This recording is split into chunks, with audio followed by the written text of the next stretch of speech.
Akoatra ireo hery politika hafa izay noraisiny iraky ny SADC dia isany noraisiny Dr Leonardo Simão sy ny ekipany ihany koa ny antoko Arema izay tarihinaN'Andriamatoa Vavao Benjamin. Andao raha antsika tao anatin'ity fanadihadiana ity ny votoatin'ny resaky ny rototo atao anatin'izany.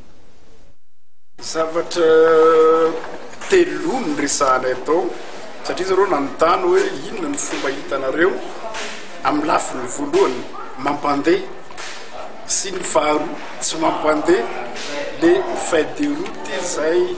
niarahana nanao sobe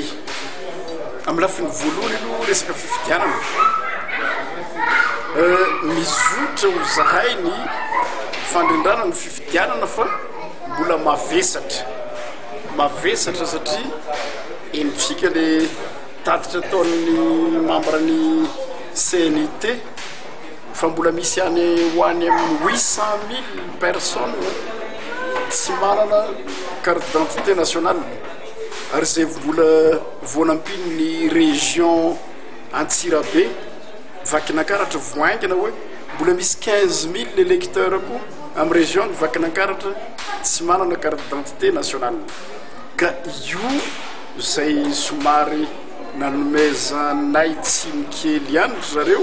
amin'ny resaka décaissement na fond io na nationaux misy lesoka kely amintsika même zaro communauté internationale amin'ny fanampiana enitsika ngamba tamin'ny 10 andro lasa zay le conférence nataon'ny les as taty ambany nilazany ny ministre ny atitany hoe tsy ampy le vola nomenanay tao amin'ny intérieur anika lasa tsy zarizary le asa nataonay fa tsy voafehy tanteraka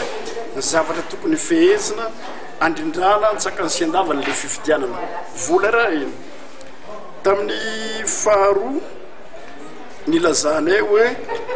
izy io fahitanay azy koa hatramin'ny soniavana ny feuille de route sy ny voany le calendrier électoraux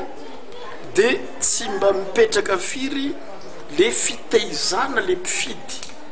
éducation des électeurs ka mety tsara le filazana hoe présidentielle législative sy ny sisa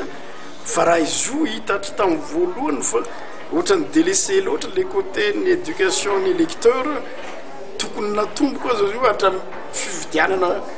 chef de village président ny fokotany soiany moa fantana zareo zany fokotany zany eto Madagasikara tokony avy tany na lefa le fifidianana mandalo amin'ny communal satria mba kelikely les circonscriptions électorales olona am'le circonscription kely mifankafantatra daholy de na hitetitrano izy no sady izara le carte électorale carte d'identité nationale no sady koa ampianatra le électeur ho aminy ohatran'izao rehefa miatrika fifidianana amina bulletin unique